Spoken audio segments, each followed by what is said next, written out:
Alors, nous sommes à l'étape suivante de notre formation, le jour 1. Et comme vous pouvez le voir, on entame directement avec le volet niche. Le volet niche. Alors, qu'est-ce qu'une niche? Bon, j'ai déjà tout écrit ici, mais je vais prendre la peine de parler et puis en même temps illustrer. Alors, une niche en design graphique est un domaine spécifique dans lequel un designer se spécialise.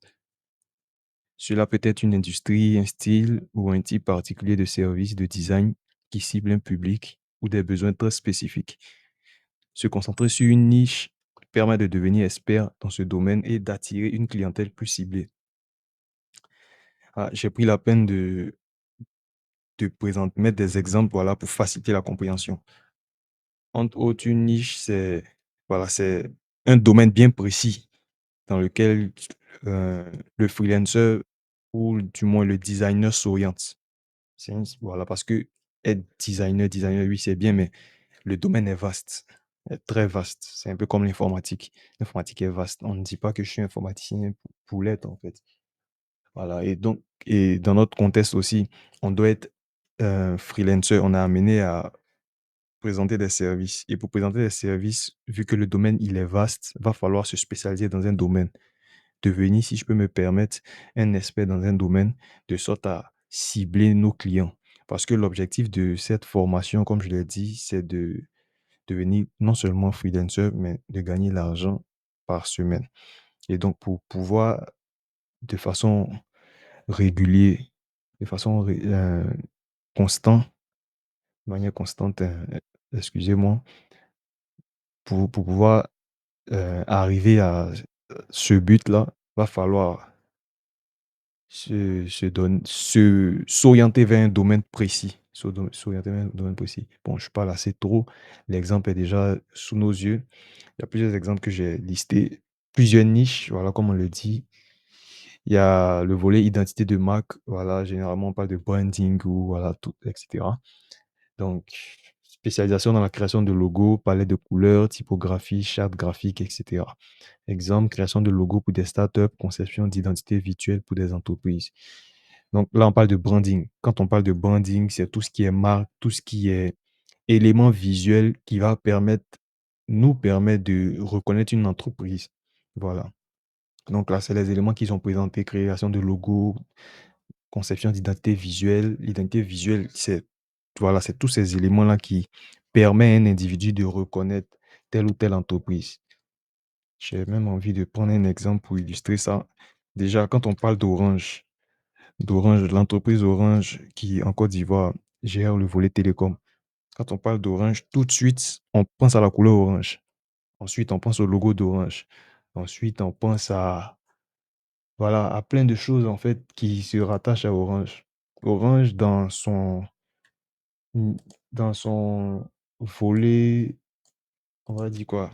Dans son identité visuelle, excusez-moi, a pris la peine de mettre tout un tas d'éléments qui facilitent la reconnaissance de Orange. Ce qui fait que là où on va, on a cette facilité-là de reconnaître Orange. D'où euh, le terme identité visuelle. Bon, je ne vois pas d'éléments réels ici. Bon, on va passer au second. Déjà, quand on parle d'identité de marque, ça ramène à l'identité visuelle. Voilà, la marque. Pareil pour Nike, pareil pour Adidas. Voilà. Quand on pense à Adidas, automatiquement, c'est je sais pas si ce sont les trois traits qu'on voit sur le côté, ainsi que le nom. Quand on pense à Nike, automatiquement, c'est à la virgule, on pense. À la virgule, on pense qu'il y a non seulement un logo, mais en même temps, un outil qui va nous permettre à n'importe quel endroit savoir que là, il y en a qui est intervenu, en fait. Donc, c'est un peu ça. Ici, quand on parle de typographie, ça fait référence à la police d'écriture. Fait référence à la police d'écriture. Comment les lettres sont formées, comment les lettres se présentent, en fait. Comment les lettres se présentent. Au départ, quand j'ai parlé de Orange, j'ai parlé de la couleur orange. Voilà, donc dans, quand on parle de branding, il y a toujours la partie palette de couleurs. Et on voit dans le cas de Orange qu'il y a non seulement l'orange, mais il y a aussi des fois le noir, le blanc. Mais la couleur de base, la couleur principale, bien entendu, c'est l'orange. Et donc, c'est comme ça que ça se passe du côté de Orange en ce qui concerne l'identité graphique. Voilà. Là, on parle de charte graphique. Donc, charte graphique, ça va constituer, entre autres, tous ces éléments-là. Tous ces éléments qui vont. Voilà. Une charte, c'est une règle. Voilà. Donc, c'est un document, si on peut le dire ainsi, qui va nous permettre un document qui va nous permettre de, dans lequel est mentionné toutes les règles concernant la marque, l'identité visuelle d'une entreprise, d'une start-up ou voilà, d'une marque de vêtements, par exemple. Le Christian Dior, voilà, la façon dont le Dior est présenté, etc., etc. Voilà, j'ai trouvé un exemple à moi. Je voulais prendre Orange, mais je pense que c'est mieux de prendre un exemple qui m'est propre. Donc, voici un exemple. Bon, là, il s'agit de l'identité visuelle d'une marque, d'un de mes clients, voilà. Voilà, c'est une femme pour être plus précis. Alors, quand on regarde déjà, on voit plus ou moins euh, les couleurs, la disposition, etc., etc. Et donc, il s'agit d'une marque pour vêtements, voilà, marque pour vêtements. On va pas dire pour vêtements, plutôt une entreprise de confection qui confectionne des. Voilà, la dame en question, elle est styliste modéliste. Styliste modéliste, voilà. Et donc, en gros, elle confectionne des habits, elle confectionne, voilà. Elle est dans le domaine de la mode. Donc, l'objectif, c'était de réaliser un logo de la sorte. Ah, ici, j'ai pris la peine de réaliser sur l'outil Canva. Voilà. Généralement, Canva n'est pas vraiment utilisé pour ce genre de choses, mais j'ai voulu faire l'exception pour montrer aux gens que Canva peut être utilisé aussi parce que il y a ce blocage entre puristes du graphisme et puis ceux-là qui ne sont pas puristes. Il y a un conflit entre ces différentes personnes, comme quoi euh, Canva n'est pas un réel outil. Voilà, c'est un outil un peu infantile, comme ci, comme ça. Les puristes n'ont pas tort, mais en même temps, ils n'ont pas trop raison dans la mesure où Canva peut nous permettre de réaliser pas mal de choses, des choses assez poussées pour des personnes même qui n'ont pas de compétences de base en graphisme, comme, je vais pas dire comme tu l'es ou comme vous l'êtes, mais pour une personne qui n'a pas de base en graphisme, elle peut se permettre de commencer avec Canva, voilà, et produire des résultats vraiment, voilà, comme, on va dire, comme un professionnel. Et donc, quand je quand j'ai parlé tout à l'heure de branding, c'est à ça que je faisais allusion, voilà. Charte, quand on a parlé des chartes graphiques, c'est par rapport à ça. Donc, c'est ce document-là qui présente un peu les règles concernant la marque de l'entreprise, comment les logos sont formés, la typographie, etc., etc., les couleurs, etc., etc., voilà. Donc, c'est un peu ça, les règles d'usage, interdits, etc. Et donc, c'est de ça qu'il s'agit à ce niveau-là. Ensuite, UI, UX. UI, UX, là, ça fait référence à la conception d'interface utilisateur et amélioration de l'expérience utilisateur pour les sites web et applications. Donc là, ça rejoint directement mon domaine de prédilection qui est le développement d'applications. Donc, un designer UI, UX, c'est quelqu'un qui est en mesure de fournir des maquettes d'applications, fournir des maquettes de sites web qui par la suite seront utilisés par le développeur pour concevoir. Parce qu'un développeur de nos jours, bon, je ne sais pas comment ça se passait avant, mais de nos jours, pour être plus efficace, le mieux est d'avoir une maquette déjà préparée, déjà conçue, déjà OK. Et à partir de cette maquette, on peut maintenant, comment dire, entamer la phase de développement.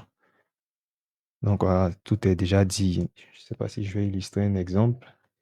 Est-ce que j'ai quelque chose sous la main là?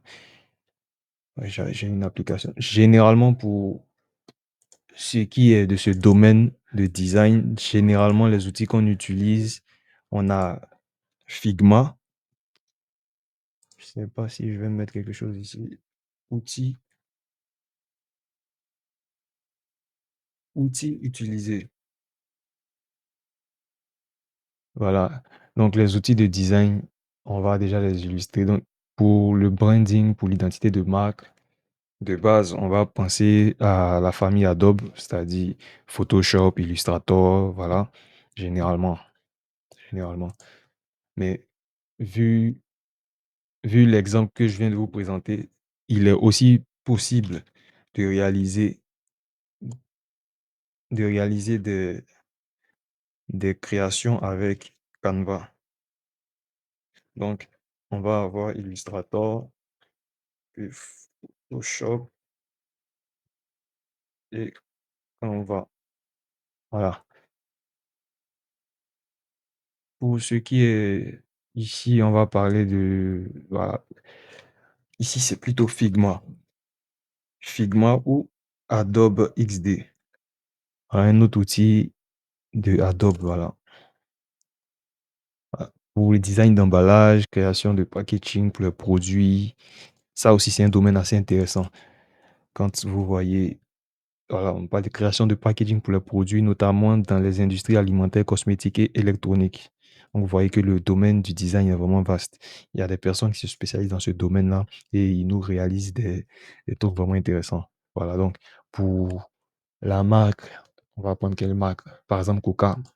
Coca, pour la bouteille de Coca, l'emballage, là où est mentionné le nom de la bouteille, c'est-à-dire Coca, avec la petite description, avec date de péremption, avec toutes ces diverses informations. C'est entre autres le designer d'emballage qui va se permettre de réaliser tout ça. Alors donc, conception de boîtes, étiquettes et emballages pour les produits de marque, etc., etc. Donc, c'est faisable aussi avec ces outils-là. Faisable avec ces outils-là. Canva, pas vraiment, pas vraiment. C'est là qu'on voit un peu les limites de Canva, voilà. Bien vrai que Canva dispose aussi d'éléments, hein, dispose d'éléments, mais bon, personnellement, je n'ai pas encore utilisé. Je n'ai pas encore utilisé. Donc, voilà. C'est pareil qu'ici aussi, l'identité de marque. Il a fallu que j'utilise pour pouvoir affirmer que Canva est en mesure de le faire. Donc, qui sait, peut-être que Canva peut faire ici aussi. Mais bon, comme je ne sais pas encore, je n'ai pas encore utilisé. C'est ce qui est bien en design. Tout se fait par la pratique. C'est en pratiquant qu'on comprend mieux. Voilà, illustration personnalisée, création d'illustrations, ça c'est pour les dessins. Les dessins, généralement, est-ce que j'ai des outils, des trucs ici? Généralement, pour faire du motion design, des personnes ont besoin des fois de semblants de personnages qu'ils créent avec Illustrator. Voilà. Donc, illustration pour des enfants, pour des livres, pour enfants, pour des campagnes publicitaires ou des produits. Voilà. Donc, il y a tout ça. Je vais mettre les mêmes choses, hein. Infographie et data visualisation, conception de visuels de données pour rendre l'information facile à comprendre. Création d'infographies pour des rapports d'entreprise, des articles de blog, voilà. Donc là aussi, c'est du contenu, créer des contenus, voilà, création d'infographies pour des rapports d'entreprise. Donc là, c'est juste on va dire, c'est pas des, généralement, ce ne sont pas des visuels assez poussés, mais quand même intéressants. Et là, je crois que il y a InDesign qui rentre en compte. Et que InDesign, c'est euh, beaucoup plus pour l'édition, si je ne me trompe pas, beaucoup plus pour l'édition. En perso, je suis pas trop dans ce domaine-là. Je suis plus dans ce domaine, voilà, dans ce domaine précisément. Et voilà. Normalement, les formations un peu plus poussées, c'est-à-dire ceux-là qui se sont formés, on va dire, depuis l'université et avec des certifications, ceux-là qui se sont formés de façon vraiment, vraiment avancée, en principe, ils sont en mesure d'avoir toutes ces compétences-là. Après, maintenant, c'est à eux de se spécialiser. Voilà, parce que tu connais tout ça, mais maintenant, va falloir venir sur le marché et se positionner. Voilà. Publicité numérique, design de produits dérivés, conception d'articles tels que vêtements, accessoires et autres. Voilà. Il y a ces éléments-là aussi. Donc, pour ceux-là qui souhaitent devenir freelancer et puis, à côté de ça, réaliser, réaliser leur marque de vêtements assez fashion, assez intéressant. Voilà. Il y a ce volet-là. Voilà. Publicité numérique, conception de visuels pour les annonces, publicité en ligne, voilà, création de bannières, vidéos, courtes, tout ça. C'est plus ou moins pareil, plus ou moins pareil, plus ou moins lié. T-shirt, ça, Canva fait. Faut pas prêter attention, mais Canva fait. Canva fait animation et motion design. Voilà, j'ai parlé de motion design en haut. C'est ça. Motion design, généralement, ce sont les vidéos, les courtes vidéos, en tout cas les animations, des designs animés. Voilà, motion design. Des designs animés. Voilà. J'ai trouvé une très belle illustration. Est-ce que c'est une très belle illustration? Voilà. Quand je parlais d'illustration, c'est un peu ça. Bon, c'est du 3D aussi. Ça illustre pas vraiment, vraiment. Ça illustre pas vraiment, vraiment aussi. Ça illustre pas vraiment, vraiment. Mais bon. Pour réaliser ça, ça a été réalisé par un Ivoirien, Monsieur Paul William Assis, voilà, de Canaries. En tout cas, ça, c'est les personnes assez compétentes dans ce domaine-là. Les personnes qui se sont vraiment, vraiment données à cœur dans ce domaine-là. Et donc, ça, c'est plusieurs éléments qui sont rentrés en compte. Voilà. Déjà, c'est du motion avec le volet 3D. Voilà, il y a le volet 3D aussi qu'il faut prendre en compte parce que dans le design, il y a aussi la modélisation 3D. Donc, il y en a qui sont orientés en 3D. Vous pouvez le voir. Voilà. Maintenant, il y en a aussi dans l'illustration qui sont restés seulement sur le volet 2D. Et c'est ceux-là qui utilisent généralement Illustrator pour réaliser leur personnage. Comme ce personnage-là. Mais ce personnage-là, il est plus en 3D. Donc, c'est d'autres outils qui rentrent en compte comme Blender, l'outil Blender ou comment on appelle l'autre outil 4D. Je crois que c'est 4D. Je vais vérifier rapidement. 4D. euh, non, Blender. Bon, c'est Blender, j'ai déjà traité. J'ai déjà utilisé Blender pour la réalisation de produits en 3D. Je- voilà, il y a plein d'autres outils. Fusion 360. Voilà, c'est de cinéma 4D, je parlais plutôt. Cinéma 4D, c'est un autre outil aussi, voilà. En bref, il y a plein de domaines, en gros, dans le design graphique. Plein, plein, plein de domaines dans le design, voilà, pour être un peu plus... Voilà. Design, dans le design graphique aussi, il y a plein de branches, mais ça se rattrape. Design graphique, quand on parle de design graphique, généralement, ça prend en compte ça. Ouais, design graphique, ça prend en compte ça. Voilà. Graphic designer. Donc, c'est un peu ça. Un peu ça. Donc, j'ai illustré quelques exemples. Peut-être il y en a que je n'ai pas illustré ou j'ai pas été assez spécifique sur d'autres. Maintenant, voilà. Comment trouver des niches tendances actuellement? Ça, c'est le point assez, assez intéressant. Comment trouver des niches? Parce que là, ce sont des niches que j'ai présentées, des niches dans lesquelles il va falloir s'orienter. Maintenant, au-delà de ce que je présente, ce que je viens de présenter, si vous souhaitez approfondir vos recherches, vous pouvez utiliser des plateformes comme Pinterest, Instagram, Behance. Instagram, on utilise toujours Instagram, mais cette fois-ci, l'utiliser dans le domaine du graphisme. Et donc, aller faire des recherches ciblées, voilà, des recherches ciblées, trouver des créateurs dans le domaine du graphisme, voilà, et essayer de visiter leur page pour voir leur domaine de prédilection. Voilà. Behance, voilà, on était sur Behance tout à l'heure. Je ne sais pas si j'ai bien prononcé. Dribble. Ça me fait penser à un de mes professeurs DPS quand j'étais en sixième. Dribble. Il aimait parler comme ça pour marquer pour insister sur le fait qu'il y avait deux B quand on disait dribble. Dribble ici, ça c'est une plateforme de graphisme. Plutôt que de mettre au lieu de mettre deux, ils ont mis trois. Voilà, pour marquer la différence. Donc, vous pouvez utiliser voilà, ces outils-là pour chercher, trouver les tendances. Voilà. Pourquoi on parle ici de tendance? Parce qu'on veut s'assurer de s'assurer d'être dans la bonne niche. Bon, après aussi, il ne s'agit pas de toutes les niches sont bénéfiques. Toutes les niches sont bénéfiques.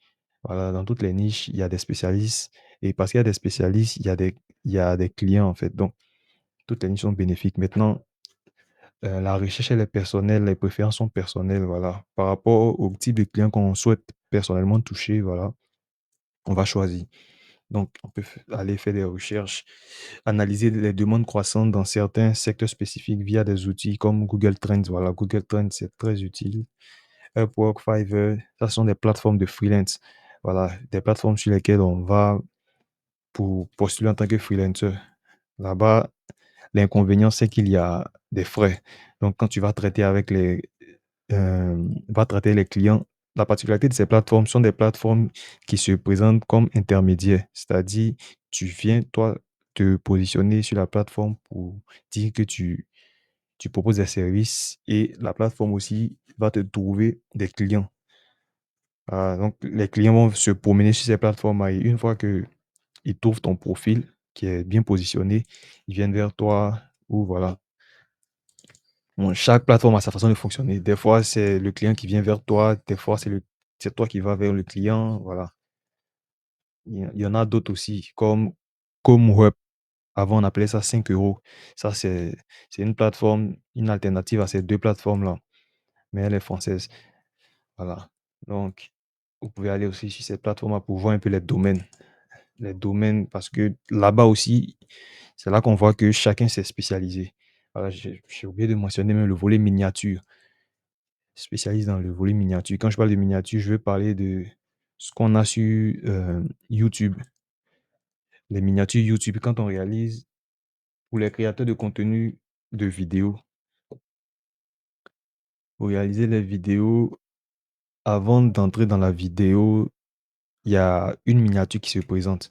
Et cette miniature-là, il y a des designers qui se spécialisent dans ce domaine-là pour réaliser.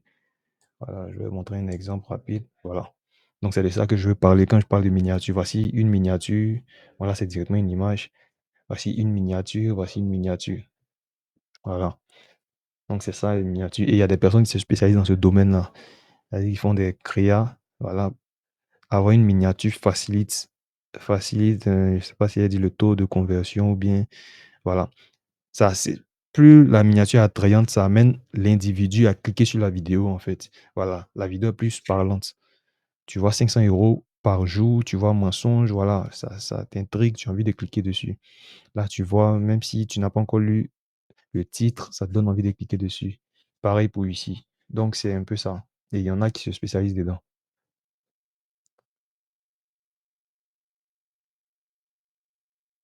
Donc, les forums, etc., etc. Donc, va falloir chercher, aller un peu partout, quoi. Consulter des rapports annuels, trimestriels des agences de design, voilà. Donc, en gros, voici les différents domaines. Les différents, on va pas dire domaines, mais les endroits où va falloir partir pour trouver son domaine, trouver la niche qui vous sied, en fait. Donc, en gros, c'est ça. On a fini avec les niches. Maintenant, on va parler du marché de niche. Les marchés de niche ou industries cibles représentent des domaines spécifiques où les graphistes adaptent leur expertise pour répondre aux besoins visuels et créatifs propres à ces industries. Voilà. Donc, il y a des domaines. Voici des exemples pour être plus précis, voilà. Il y a la musique, il y a les événements, YouTube, restaurant, voilà. J'ai parlé de YouTube tout à l'heure, là. Voilà. YouTube, gaming, et cetera. Donc, dans la musique, conception pour les artistes, label, voilà. Actuellement, personnellement, c'est là que je suis. C'est ce que moi j'ai choisi, voilà. C'est c'est c'est ma préférence, voilà, c'est ce que j'ai choisi, c'est pour ça que j'ai opté, voilà. Donc comme j'ai dit, ça dépend du milieu que vous fréquentez, ça dépend de du type de client que vous allez trouver. En tout cas, il y a pas mal de volets à prendre en compte, pas mal de trucs à prendre en compte. Donc là, tu peux créer des pochettes pour albums, affiches de concerts, visuels pour des campagnes de promotion sur les réseaux, événements, divers événements, hein. Voilà, mariage, conférence, festival, voilà, création des flyers. Il y a des éléments en tout cas qui reviennent toujours. Flyer, affiche, flyer, voilà, c'est la même chose. Flyer, puisque tu vas créer non seulement l'affiche, mais dans un format assez précis. Voilà. Donc, généralement, il y a des trucs qui reviennent toujours. Donc, va falloir forcément les maîtriser. Voilà. Il y a des domaines que tu n'es pas trop obligé de maîtriser, comme j'avais parlé du 3D design. Voilà. Si le domaine t'intéresse pas, tu n'as pas besoin d'aller là-bas. Voilà. Même pour j'avais parlé de quoi? Design de produits. Peut-être ça t'intéresse pas, tu n'as pas forcément besoin, mais il y a des domaines qui passent un peu partout. Identité de marque, bon, oui, quand même. Mais je voulais parler plus du volet affiche. L'affiche, ça passe partout. L'affiche passe partout. Donc, voilà, volet YouTube, création de miniatures, bannières, intro animé. Intro animé, là, on va dire quoi? Je peux me permettre, c'est du motion design. Voilà. Donc, c'est la niche motion design qui va peut-être gérer ça. Donc là, le marché des niches, c'est très important aussi. C'est-à-dire, une fois qu'on a fini de trouver sa niche, on peut aller maintenant s'orienter vers le marché des niches. Donc, je vais prendre un exemple me concernant. J'ai dit ici que je suis dans le domaine de la musique, là. Et donc, la niche, bien entendu, ça sera quoi? Normalement, c'est l'identité de marque, si je ne me trompe pas. Je sais pas trop comment j'ai illustré ça. Voilà, ou publicité numérique, parce que c'est un peu pareil. Un peu pareil, il y a des domaines, c'est un peu pareil. En gros, ce que je suis censé réaliser là, c'est voilà, des pochettes d'albums, faire des créations dans ce sens-là, affiches de concerts, visuels, pour des campagnes, voilà. Donc, va faire, va falloir faire un flyer où tu présentes le visage de l'artiste, tu vas présenter les informations comme la date, l'heure, les sponsors, le prix, etc., etc. Tu vas mettre ça sous différents formats. Voilà, parce que il y a plusieurs. Il y a les panneaux, il y a le flyer, il y a les covers, c'est-à-dire issus de façon numérique. Voilà, donc il y a tout ça. Le volet gaming aussi, eux aussi, ils ont en réalité à eux, le mode fashion, la conception des marques de vêtements, tout ça, tout ça. Ça, c'est un peu plus poussé. Mais de façon basique, c'est du branding. C'est du branding. Donc, c'est un peu l'exemple que j'ai présenté tout à l'heure là, avec le logo de ma cliente là. Voilà. Il y a le volet technologie, éducation, sport, tout, tout, tout, tout, tout. Voilà. Donc voilà. C'est très important de se spécialiser dans un domaine. Voilà. Donc, comme je l'ai dit au départ, se spécialiser, devenir expert dans un domaine, c'est très important. Voilà. Ces marchés de niche permettent aux graphistes de devenir expert dans un domaine particulier, de mieux comprendre les attentes des clients et de se démarquer dans des secteurs très compétitifs. Voilà. Et c'est ce que tout le monde fait dans le milieu du freelance. Pour ceux-là qui ont fait des formations universitaires, c'est-à-dire ils sont quittés tout fraîchement de l'université avec des compétences en communication, experts, designers, etc., etc., c'est bien. Mais pour se positionner maintenant dans le freelance, ici, c'est un peu la jungle. Donc, il va falloir être pointu dans un domaine, pas généraliste, mais spécialiste. D'où, voilà, c'est ça. Démarquer.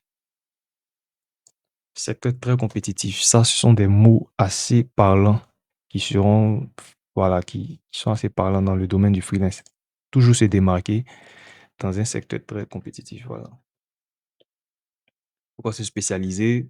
Compréhension approfondie du marché, le graphiste peut mieux comprendre les tendances, le langage visuel et les attentes de l'industrie. Plus tu es pointu dans ton domaine, plus tu es aguerri, tu connais mieux, voilà. C'est ce qui est bien aussi dans la spécialisation. Attraction d'une clientèle spécifique. En se spécialisant, c'est ce que je disais, le graphiste peut attirer des clients qui recherchent une expertise spécifique pour répondre à leurs besoins créatifs. C'est clair. C'est-à-dire, un artiste, il a ses besoins spécifiques. C'est différent d'un chef de start-up, voilà, d'un CEO de start-up, un PDG. Le gars de la start-up, lui, peut-être, c'est son application, il veut réaliser. Voilà. L'artiste, lui, c'est sa cover, il veut réaliser. Voilà, c'est pas les mêmes choses. Donc, on traite pas ce sont pas les mêmes choses qu'on traite, en fait.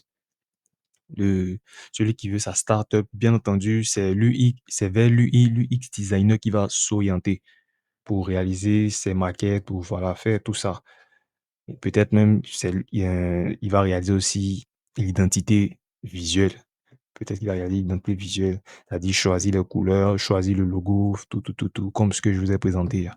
Donc, une fois qu'il finit la partie d'identité visuelle, maintenant, il va peut-être entamer maintenant le volet maquette. À partir des informations qu'il va avoir au niveau du branding, il va maintenant concevoir maintenant la maquette. Donc, c'est un peu ça. Voilà, il y a le volet portfolio, surtout ça. Donc, création d'un portfolio ciblé, cela permet de montrer un travail cohérent et pertinent pour des entreprises dans le même secteur. Donc, le portfolio, on va dire quoi, c'est un tableau où tu présentes en fait tes réalisations. Et là, comme on dit, le portfolio doit être ciblé.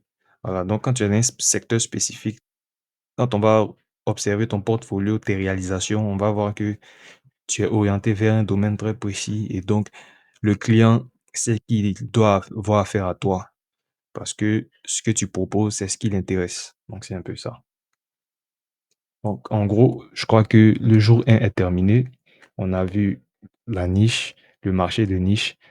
On a beaucoup parlé, mais ce sont des éléments assez importants, assez super importants pour pouvoir se lancer.